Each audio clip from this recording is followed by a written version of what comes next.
Hello friends, आइए आज देखते हैं सिंगल पॉइंट कटिंग टूल के बारे में जो हम लेथ मशीन में यूज़ करते हैं। तो उसकी ज्योमेट्री के बारे में आज हम कुछ देखेंगे। ठीक है,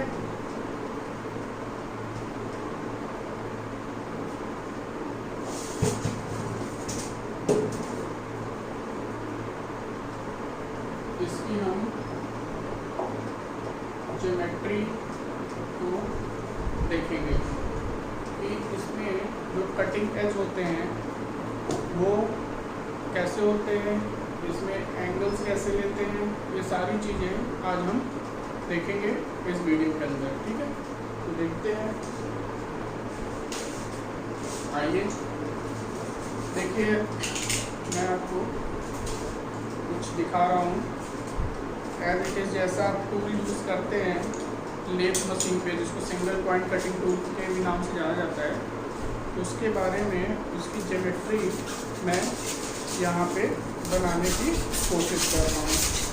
देखते हैं कितना हम लोग सक्सेस हो पाते हैं। ठीक है,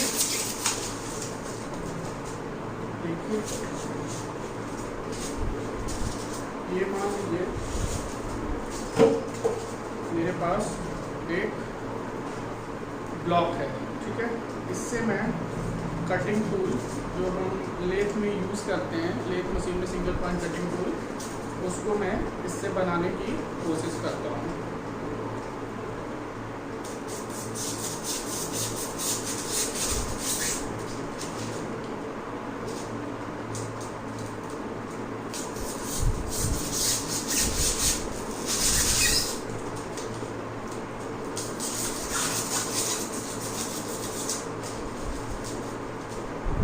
बस आप देखते जाइए।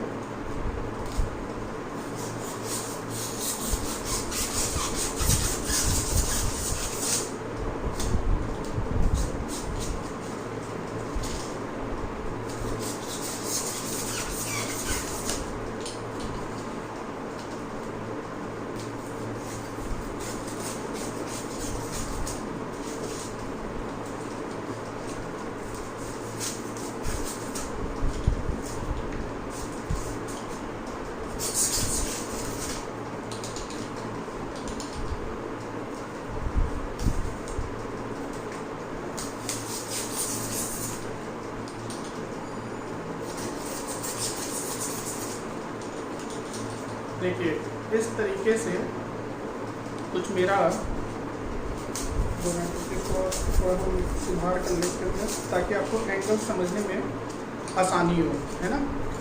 तो देखिए, अगर मान लीजिए ये जो है मेरा लेथ मशीन में लगने वाला सिंगल पॉइंट कटिंग टूल कहते हैं इसे। ऐसा क्यों कहते हैं ये आगे हम आपको बताएंगे। इसको सिंगल पॉइंट कटिंग टूल क्यों कहते हैं, मल्टी पॉइंट कटिंग टूल क्या होता है, तो ये सारी चीज़ें हम आपको बताएंगे। फिलहाल हम सिंगल पॉइंट कटिंग टूल की ज्योमेट्री समझ रहे हैं। और सिंगल पॉइंट कटिंग टूल ये होता है कि जब हम लेथ मशीन पे कटिंग करते हैं तो उस टाइम पे अगर कोई एक पॉइंट कांटेक्ट में हो, यानी एक कटिंग एज अगर कोई कांटेक्ट में होता है तो उसको सिंगल पॉइंट कटिंग टूल कहते हैं। अगर मल्टी पॉइंट्स कांटेक्ट में है, एक साथ काट रहे हैं मल्टी पॉइंट्स, तो मल्टी पॉइंट हो जाएंगे। तो ये हमारा सिंगल पॉइंट कटिंग टूल होता है। इसमें हम बताएंगे क्यों ये सिंगल पॉइंट कटिंग टूल होता है, कैसे होता है, ये सारी चीज़ें बताएंगे। फिलहाल आज हम ज्योमेट्री के लिए आए हैं। आज हम इसकी आपको ज्योमेट्री बताएंगे कि कैसे इसकी ज्योमेट्री होती है, एंगल्स इसकी कैसे देखे जाते हैं। ठीक है, तो देखिए, ये ध्यान से देखिए, ये हमारा सिंगल पॉइंट कटिंग टूल है। इसको ध्यान से आप देखिए, और इसको जो है आप शैंक कहते हैं, और यही शैंक जो है जाके टूल पोस्ट जो होता है उसमें क्लैंप कर देते हैं। और ये जो आपका टिप है इसके थ्रू हम कटिंग करते हैं।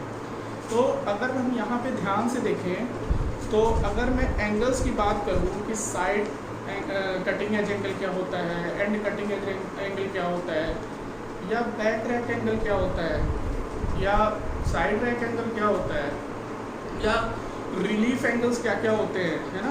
एंड रिलीफ हो गया, साइड रिलीफ हो गया। तो मुख्यतः जो है मेनली जो है 6 प्रकार के एंगल्स होते हैं, यानी 6 टाइप्स ऑफ एंगल्स होते हैं। और एक जो है आपका उसमें नोज रेडियस होता है, ठीक है। तो देखिए ध्यान से देखिए, इसको समझ लीजिए। अगर आपने इस वीडियो को देख लिया तो दोबारा आपको कभी भी इस टाइप की दिक्कत नहीं होगी कि हमें टूल्स के एंगल समझने में कोई कभी दिक्कत आए। देखिए इसको ध्यान से देखिए आप। अगर मैं इसको इस तरीके से रखता हूँ और मैं ये जो मेरी नाइफ है इसको जो है इसके ये जो इसका बेस है इसके पैरेलल रख के अगर मैं इसको रखता हूँ तो इसके बीच में देखिए गैप है ना। ये आपका ये नाइफ और इसका जो ये फेस है इसके बीच में अगर आप देखिए तो यहाँ पर एक गैप है, और जो ये गैप होगा इसका प्रोजेक्शन जो है अगर आप इस पर बनाएंगे तो ये एक एंगल आएगा, और वो एंगल कहाँ से होगा वो देखिए मैं बताता हूँ आपको। मैंने इसको यहाँ से अगर मिलाया तो जो ये गैप आपको दिख रहा है यहाँ पर देखिए थोड़ा ध्यान से, अगर मैं इसको यहाँ मिलाऊँ इस तरीके से आपको दिख रहा होगा यहाँ पे, तो ये अगर ये है तो यहाँ पर जो ये गैप आपको दिख रहा है, ये जो गैप आपको दिख रहा है ये चीज़ ये जो गैप आपको दिख रहा है, तो ये अगर 2D में इसमें आप बनाएंगे तो प्रोजेक्शन बनेगा। तो ये आपको बैक रैक एंगल होता है। क्या होता है ये आपका बैक रैक एंगल होता है। अगर मैं इसको इस पर बनाने की कोशिश करूँ तो ये कैसा बनेगा, अगर 2D प्रोजेक्शन इसका बनाया जाए तो ये कैसा बनेगा देखिए जरा सर। अगर मैं इसका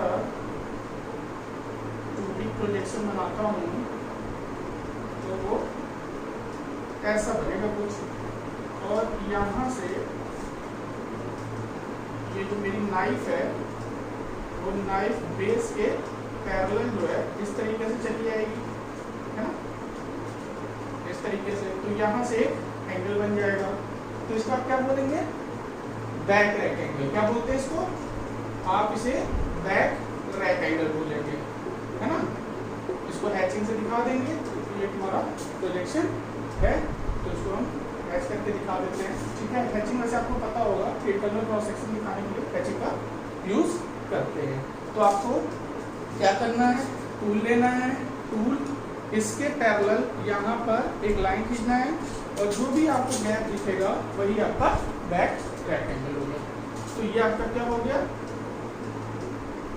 बैक रैक एंगल, ठीक है।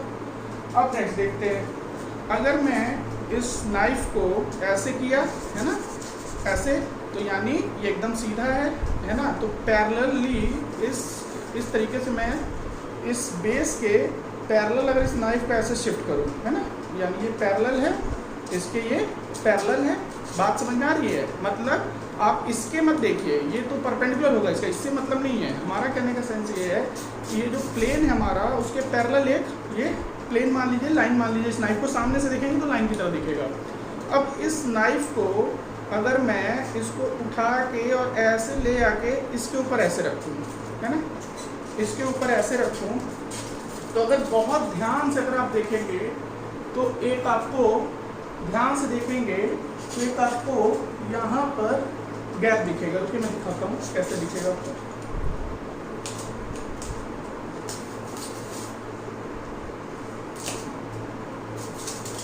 देखिए ये जो है यहाँ पर एकदम टिप पे यहाँ पर आपको एक सामने से गैप दिखेगा। कैसे दिखेगा, फिर से इधर से देखिए, जब तक समझ में ना आए तब तक देखते रहिए। देखिए अगर मैं इसको यहाँ से ऐसे रखता हूँ, ठीक है, एकदम सीधा रखिए, ठीक है। अगर एकदम आप सीधा रखेंगे थोड़ा सा भारी है ना, मैं अपने नोज पे इसको छिपाने की कोशिश करता हूँ। और यहाँ से अगर आप ध्यान से देखिए, ये है, अगर आप यहाँ से ध्यान से देखिए तो यहाँ पर एक आपको गैप दिखेगा, ठीक है। और ये जो गैप होता है ये आपका क्या होगा, ये जो आप सीधी लाइन आ गई और ये आपका प्लेन हो गया फेस वाला, इनके बीच में जो एंगल बन रहा है इसको आप साइड रैक एंगल कहते हैं। क्या कहते हैं, साइड रैक एंगल। तो इसका मतलब इसका जो फेस होता है वो पीछे की तरफ तो स्लांट होगा ही, मतलब ये पीछे की तरफ तो झुका ही रहेगा ये प्लेन, साथ ही साथ साइड की तरफ ये झुका रहता है और हल्का सा झुका रहता है। मैं इसे ज़्यादा झुकाया हुआ हूँ ताकि आपको गैप दिख सके, ठीक है। तो अगर मैं इसको सामने से बनाता हूँ तो ये कैसा बनेगा, तो अगर इसका सामने वाला, अगर आप ये वाला पोर्शन देखिए, ये वाला अगर आप पोर्शन देखते हैं तो ये कुछ इस तरीके से बनेगा आपका, अगर इसका प्रोजेक्शन लिया जाए इसके ऊपर, ठीक है। तो ये आपका, ये थोड़ा सा तिरछा बनेगा और ये आपका ऐसे आ रहा है और ये आपका सीधा आ रहा है और ये भी आपका सीधा आ रहा है, ठीक है। तो ये जो है आपका सामने से जब आप टूल को देखते हैं तो इस तरीके का दिखता है, और यहाँ से जो नाइफ मैंने आपको दिखाई थी साइड से लगा के, वो नाइफ आप ऐसे बना दीजिए, तो यहाँ पे एंगल हो जाएगा, ठीक है। और जो ये एंगल होगा, इस एंगल को कहते हैं साइड रैक एंगल। आप इसको ध्यान से देखिए, आज के बाद आपको टूल की ज्योमेट्री में एंगल्स में कभी दिक्कत नहीं आएगी अगर आप इसको ध्यान से समझ लेते हैं तो, ठीक है। अब नेक्स्ट अगर हम बात करते हैं तो देखिए वही टूल है, ठीक है, आपका वही टूल है ये। अब मैं, ये आपके राइट एंगल की बात हो गई, एक बैक राइट एंगल हो गया, ये साइड राइट एंगल हो गया। अब हम अगर बात करते हैं कटिंग एज एंगल की, तो देखिए अगर मैं ये जो है, ये जो प्लेन है, ये वाले जो प्लेन है, इस प्लेन को ऐसे कर दीजिए, साइड से प्लेन हो गया, इस प्लेन के पैरेलल एक लाइन ऐसे खींच दीजिए, है ना। तो मैं ये नाइफ को एक लाइन मान लेता हूँ, और लाइन क्यों मानेंगे, जब आप प्रोजेक्शन देखेंगे तो लाइन दिखेगा, और ऐसे देखेंगे 3D में तो प्लेन दिखेगा। तो अगर मैं इसको इस तरीके से कर दूँ, ठीक है, तो आप ध्यान से देखिए, इस तरीके से यहाँ कर लीजिए। आप अगर ध्यान से देखिए तो ये जो है आपको यहाँ पे एक बीच में गैप दिख रहा है, दिख रहा होगा सबको। इस गैप को अगर आप ध्यान से देखिए तो ये जो एंगल होगा ये आपका क्या हो जाएगा, साइड कटिंग एज एंगल, क्योंकि ये साइड कटिंग एज है ना, ये साइड से कटता है। तो अगर मैं इसको ज्योमेट्री बनाने की कोशिश करूँ तो पहले शैंक बना देते हैं, छोटा सा एक शैंक बन गया इसका, और फिर उसके बाद हमने क्या किया, यहाँ से इसको, ये जो सीधी लाइन आएगी इसको सीधा कर दिया, यहाँ से हमने इसको थोड़ा सा अंदर की साइड कटा हुआ है तो इसको मैंने ऐसे कर दिया, और ऐसे करने के बाद मैंने थोड़ा सा इसको ऐसे कर दिया, और जो मैंने यहाँ से ये एंगल बनाया, ये वाला एंगल, इसको आप साइड, ये जो है सीधी लाइन आएगी और ये यहाँ से थोड़ी सी टेढ़ी रहेगी, ठीक है। तो ये आपका साइड कटिंग एज एंगल हो जाएगा। बात समझ में आ रही है आपको, और इसको आप ऐसे ऐसे कर दीजिए, बात समझ में आ रही है। अब ये बैक राइट एंगल हो गया, ये साइड राइट एंगल हो गया, ये साइड कटिंग एज एंगल हो गया। अब साइड कटिंग एज के एंगल क्यों कहते हैं, क्योंकि साइड में कटिंग एज है। एक होता है एंड कटिंग एज एंगल, तो एंड कटिंग एज एंगल तो यानी स्टूल के एंड में ये वाला जो एज आपको दिख रहा है, ये वाला है ना एज, ये एज होता है ना। इसको आप छुएंगे तो हाथ उंगली कट सकते हैं, जो इस पे लगाएंगे। अगर आप वर्कशॉप में गए होंगे तो आपने सिंगल पॉइंट कटिंग टूल देखा होगा जो लेथ में लगता है, उसमें आप कभी ऐसा हाथ लगा देखिएगा, यहाँ पे कट जाएगा हाथ, ठीक है। तो ये उसका साइड कटिंग एज होता है, और ये क्या है, and cutting edge. And cutting edge कैसे देखेंगे, हमने टूल को ऐसे कर दिया, ऐसे था, मैंने इसको ऐसे कर दिया। ऐसे करने के बाद इसके एंड में मैंने ऐसे रखा नाइफ को, एकदम आप बेस के पैरेलल यानी जमीन के पैरेलल रखे नाइफ को, और इसको इसके ऊपर रख दीजिए। तो आप देखेंगे इस वाले जो एज है और नाइफ जो है, इसके बीच में हल्का सा आप देखेंगे कि क्या है, गैप है।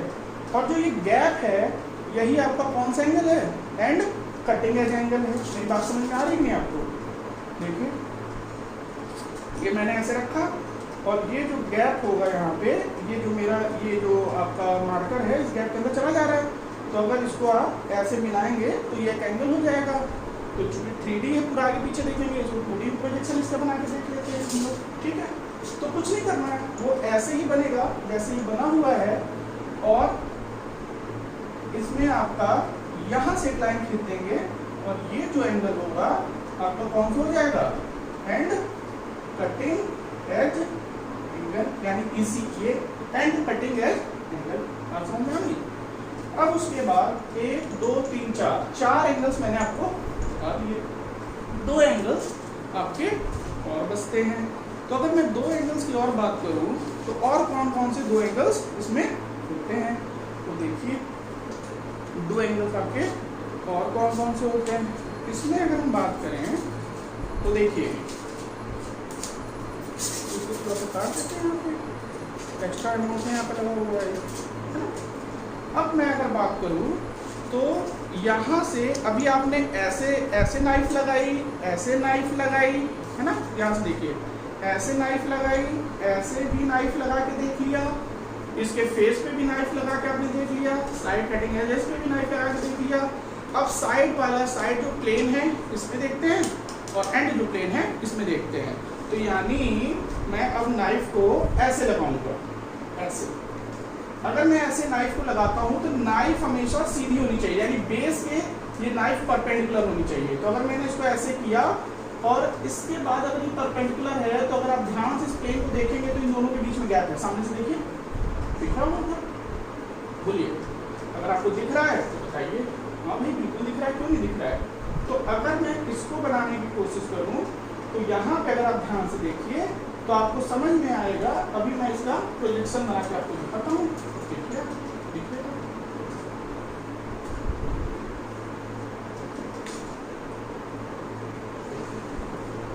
अगर मैं इसका प्रोजेक्शन बनाता हूँ तो देखिए ध्यान से, ये जो है आपका कुछ इस तरीके से बनेगा, ये आपका सीधा हो गया है ना, मैं देख रहा हूँ इसमें और जैसे है वैसे ही बना दूंगा। यहाँ से मैंने इसको ऐसे कर दिया और इसको जो है यहाँ से थोड़ा तिरछा करके और मैंने यहाँ से कर दिया और सामने वाला ये जो है आपका रिलीफ एंगल हो गया। सामने से इतना ही पोर्शन दिखेगा ना आपको इतना ही देखना है, तो आप इसको क्या लिख सकते हो, बताइए आप इसको क्या लिख सकते हैं। आप इसको लिख सकते हैं साइड रिलीफ एंगल, ठीक है। अब इस साइड रिलीफ एंगल लिख सकते हैं। ये क्यों होता है, ये रिलीफ एंगल क्यों बनाया जाता है, ये सारी चीजें आगे बात होंगी, है ना। जब आप कटिंग करते हैं तो अगर ये पूरा प्लेन जो है रगड़ खाएगा जॉब पे आके वर्कपीस पे तो उसकी फिनिशिंग अच्छी नहीं आएगी, इसलिए रिलीफ एंगल्स को छोड़ते ही आगे बताएंगे। अभी आज सिर्फ ज्योमेट्री देखा, एंगल समझ रहे हैं। अब आपने इसको साइड में नाइफ लगाई, अब क्या किया कि जो इसका फ्रंट वाला फेस है वहाँ पे ये मेरा बेस है और ये नाइफ हमने परपेंडिकुलर ली। तो अगर मैं यहाँ से ऐसे लगाता हूँ तो देखिए इन दोनों के भी बीच में एक गैप है, यहाँ पे भी अगर एक गैप है देखिए ध्यान से, ये जो गैप है, ये जो गैप जिसमें मैं मार्कर जा रहा है, इसका जब आप प्रोजेक्शन बनाओगे तो ये आपका एंड रिलीफ एंगल हो जाएगा, ठीक है। तो अगर मैं यहाँ पे देखूँ, ठीक है, तो एंड रिलीफ एंगल बनाते हैं, देखते हैं भाई एंड रिलीफ एंगल कैसे बनेगा। तो मैं साइड से पहले सेंट बना देता हूँ, साइड से ये वाला पोर्शन बना दिया बड़ा वाला और फिर ये छोटा वाला पोर्शन बनाता हूँ।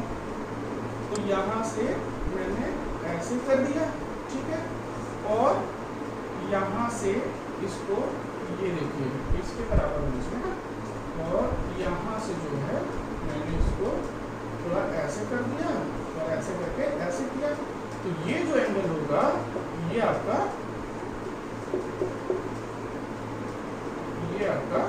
एंड रिलीफ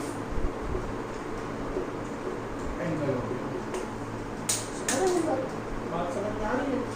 तो देखिए 1 2 3 4 और 2 एंगल तो मैंने यहीं पे बता दिया, तो यानी 4 2 6 टोटल ये 6 एंगल्स आपके इस टूल के अंदर होते हैं। ये आप भी बना सकते हैं, और आसान है, ठीक है। बनाने का पूरा कीजिए, कभी दिक्कत ही नहीं आएगी। 3-4 बार खुद काट के देख लीजिए, फिर आपके दिमाग में ये बैठ जाएंगे सारे एंगल, ठीक है। अब उसके बाद एक चीज और आती है कि जो इसका ये वाला आपको एक लाइन दिख रही है, ये थोड़ा सा जो है कर्व रहती है। कैसी रहती है? कर्व रहती है। यानी ये जो टिप होगा यहाँ पे, ये जो आप देख रहे हो, ये कटिंग एजेस जो हैं, ये साइड कटिंग है, एड कटिंग है, तो यहाँ पे एकदम शार्प नहीं रहेगा, है ना। शार्प क्यों नहीं रहेगा? शार्प इसलिए नहीं रखते हैं कि वहाँ पे स्ट्रेस कंसंट्रेशन ज़्यादा हो जाएगा, या स्ट्रेंथ ऑफ मटेरियल में पढ़े होंगे, है ना। स्ट्रेस कंसंट्रेशन अगर ज़्यादा हो जाएगा तो मटेरियल जो है वहाँ से ब्रेक करने के चांसेस ज़्यादा होते हैं, उसको स्ट्रेस ज़्यादा आ जाता है ना, क्योंकि वो कोर बन जाएगा ना। और दूसरी बात कि अगर आपने नुकीला रखा हुआ है ना, तो सरफेस फिनिश जो है वो थोड़ी सी आपकी ख़राब आएगी जब कटिंग करेंगे। क्यों? क्योंकि वो पेनिट्रेट जॉब को ज़्यादा करेगा। और अगर आपने इसको ज़्यादा कवर कर दिया तो फिर आपकी चैटरिंग स्टार्ट हो जाएगी, यानी कभी टच होगा, अनटच होगा, तो उसकी वजह से भी सरफेस फिनिश खराब हो जाएगा। तो इसका मतलब कि यहाँ पे जो हम कर्वेचर देते हैं वो जो है, यहाँ पे आप एक कर्वेचर देते हो और इस कर्वेचर की प्रॉपर कैलकुलेशन करके हम देते हैं कि कितना हम दे सकते हैं। और जब ये कर्वेचर अगर आप यहाँ पे दोगे तो हर एक कर्व का एक रेडियस कहीं ना कहीं मिलता है ना। तो यानी जब आप ये कर्व दोगे तो उसके कारण जो एक रेडियस बनेगा उसको नोज रेडियस कहते हैं। तो लास्ट क्या है आपका? एक अगर हम सामने से इधर से बना दें, इसको फ्रंट से ऐसे बनाएं, तो देखिए जरा सा,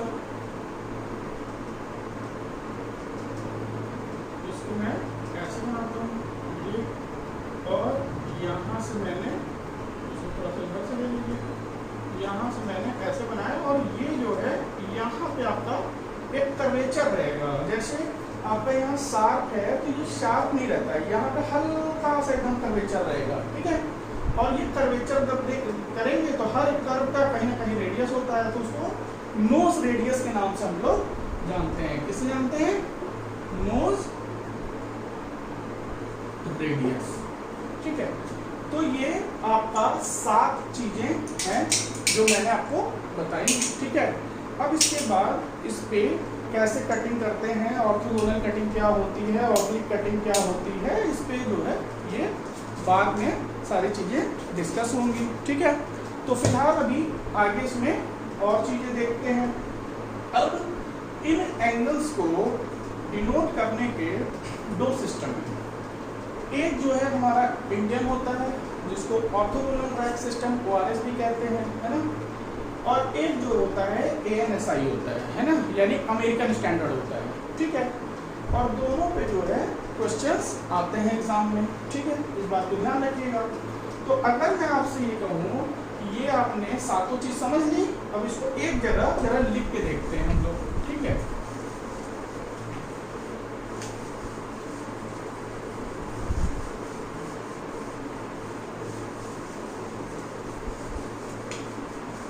देखिए मैं आपको बताता हूँ कैसे होगा।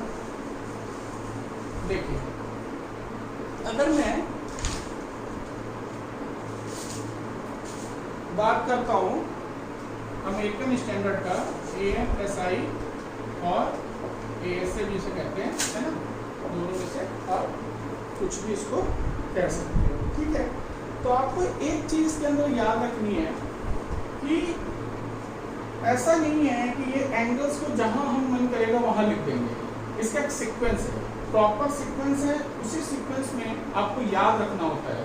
और एग्जामिनेशन में सेम वैसे सीक्वेंस आता है और आपको पूछता है कि पहले से 5वां नंबर क्या है या लास्ट से 3रा नंबर क्या है। वो देखिए कैसे, अगर मैं अमेरिकन स्टैंडर्ड की बात करता हूँ तो ये इसमें क्या होता है, अभी ये समझ लीजिए कि लिखते कैसे हैं, फिर अमेरिकन स्टैंडर्ड क्यों यूज करते हैं, ORS कहाँ यूज करते हैं, ये सारी चीजें बाद में डिस्कस किया जाएगा, ठीक है।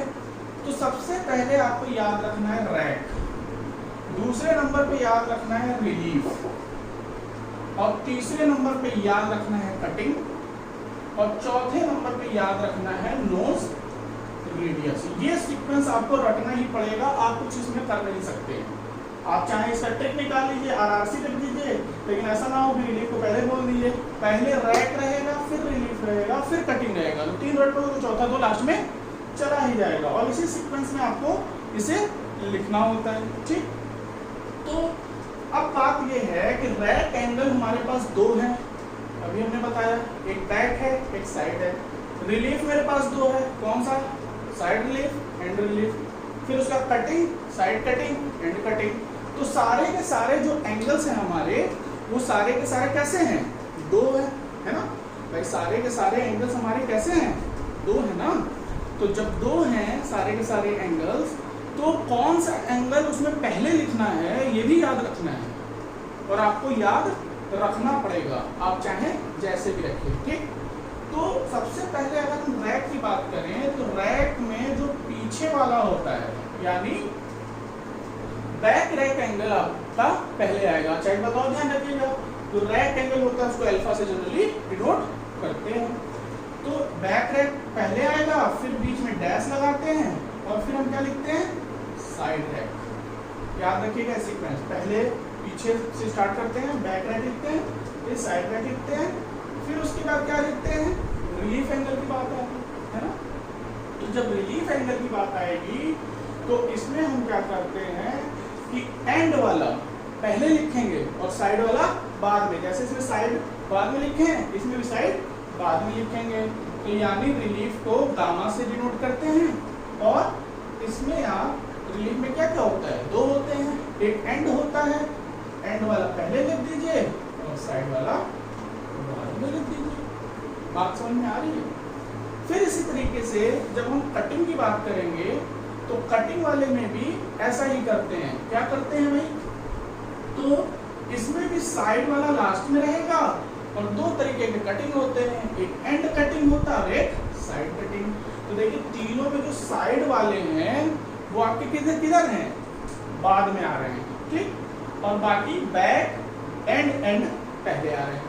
तो ये याद रखिए कि जो साइड वाले हैं, जब रिलीफ लिखने लगे तो साइड वाला बाद में आएगा, रैक लिखने लगे तो साइड वाला बाद में आएगा, और जब कटिंग लिखने लगे तो साइड वाला बाद में आएगा। और नोज रेडियस को आर से डिनोट कर दीजिए। बात समझ में आ रही है? और ये आपको याद रखना पड़ेगा, आप चाहे कुछ भी कर लीजिए, आपको ये याद रखना पड़ेगा, ठीक है। अब बात यहाँ पे ये है कि ये जितनी भी चीजें आप देख रहे हैं, इस पे आपके क्वेश्चंस आते हैं, ठीक है।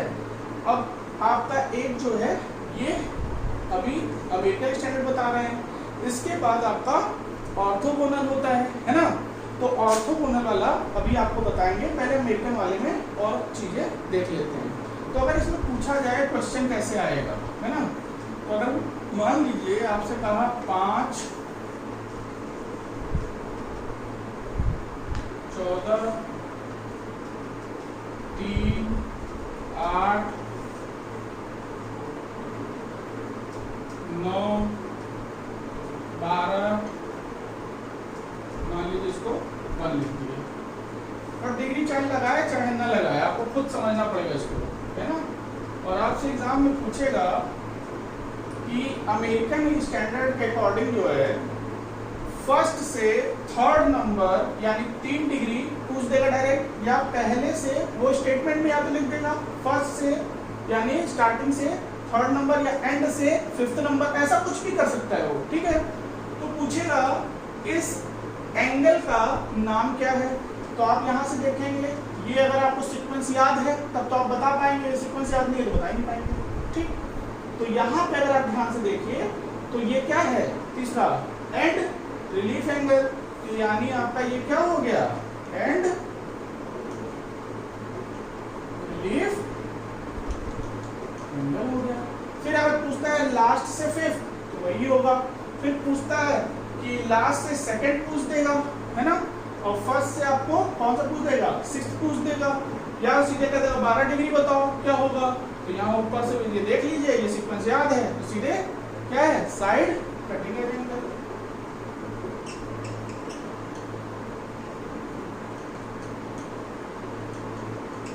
ये बात समझ में आ रही है? तो इस तरीके से आपको इस पे क्वेश्चंस पूछे जाते हैं, और ये आपका लास्ट में पूछ देगा, तो ये नोज रेडियस होता है, ठीक। और इसमें जो है नोज रेडियस इंच में लेते हैं, ये सारी चीजें हम आपको डिस्कस करेंगे कि यहाँ कहाँ इंच मिलेंगे, कहाँ mm मिलेंगे, क्या करेंगे, वो सारी की सारी बात की है। और इसके बाद अभी तो हमने ANSI या अमेरिकन स्टैंडर्ड बताया, इसके बाद ऑर्थोगोनल रैक सिस्टम बताएंगे, उसमें भी ये 5 चीजें तो रहेंगी, बट इनके जो डिनोट करने के जो वो हैं आपके लेटर्स हैं या फिर जो भी एंगल्स हैं वो बदल जाते हैं, ठीक है। तो कहीं लैम्डा हो जाएगा, कहीं अल्फा रहेगा, है ना, तो वो हम आपको बताएंगे। तो देखिए आप आज ये देखिए कि सिंगल पॉइंट कटिंग टूल की ज्योमेट्री क्या होती है, ठीक है। तो ये सारी चीजें हमने आपको डिस्कस की। तो अब मैं नेक्स्ट लेक्चर में आपको बताऊंगा कि कैसे क्या आपका ORS क्या है, क्योंकि आपने आज तो ज्योमेट्री समझ ली है, ठीक है।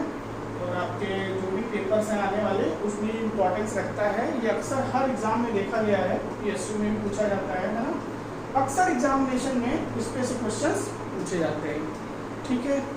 तो कैसा लगा आप इस पे फीडबैक जरूर दीजिएगा और बताइएगा कि आपको बातें समझ में आई या नहीं आई, और नहीं आई तो क्या आपके ऐसा किया जाए कि आपको अच्छे से समझ में आए, ठीक है।